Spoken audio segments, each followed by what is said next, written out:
आज मैं रुचि अग्रवाल आपको सुनाती हूँ फिरोजाबाद के एक हिंदू युवक और एक मुस्लिम युवती की प्रेम कहानी। लेकिन शादी के बाद भी अधूरी रह गई नीरज और राबिया की मोहब्बत की कहानी। एक समय था जब नीरज और राबिया की मोहब्बत मोहल्ले भर में मिसाल थी। समाज की बंदिशों को दरकिनार कर उन्होंने अपने दिलों की आवाज़ सुनी और प्रेम विवाह किया।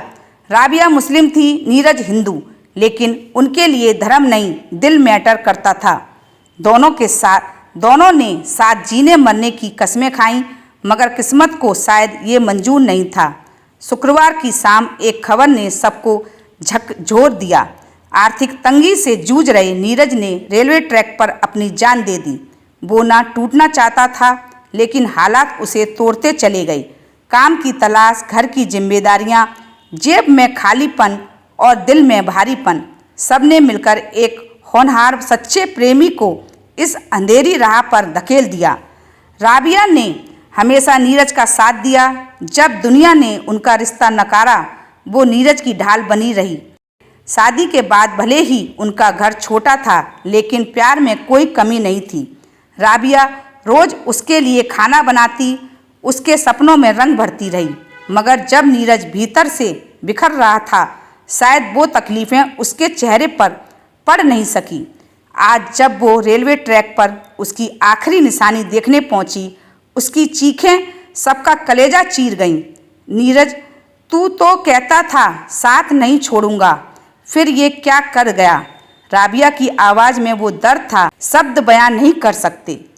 ये सिर्फ आत्महत्या नहीं, एक सच्चे प्रेम की अधूरी रह गई दास्तां है। एक ऐसा अंत जो सवाल छोड़ गया। नीरज अब इस दुनिया में नहीं है, लेकिन उसकी और राबिया की मोहब्बत की कहानी हमेशा उन लोगों के लिए सबक रहेगी जो प्यार तो करते हैं मगर हालात से हार जाते हैं। राबिया और नीरज की प्रेम कहानी का शादी के 3 साल बाद हुआ अंत। अकेली रह गई राबिया। आर्थिक तंगी से जूझ रहे नीरज ने ट्रेन के आगे कूद दे दी अपनी जान। पूरा मामला फिरोजाबाद के थाना लाइन पार और थाना रसूलपुर क्षेत्र से जुड़ा है। लाइन पार के नगला विष्णु में रहने वाले वीरेंद्र का 22 वर्षीय पुत्र नीरज, जिसने 3 साल पूर्व रसूलपुर थाना क्षेत्र में रहने वाली राबिया से प्रेम विवाह किया। शादी के बाद नीरज अपनी पत्नी राबिया के साथ आसफाबाद में किराए का कमरा लेकर रहने लगा। बार्बर का काम करने वाले नीरज और उसकी पत्नी ने अपने खर्चे को पूरा करने के लिए किसी संस्था से समूह लोन के माध्यम से कर्ज ले लिया, लेकिन बार्बर के काम से वह समूह का लोन चुकाने में असमर्थ रहा। समूह के लोगों द्वारा बार बार नीरज पर लोन चुकाने के लिए दबाव बनाया जा रहा था, लेकिन नीरज लोन चुकाने में असमर्थ था।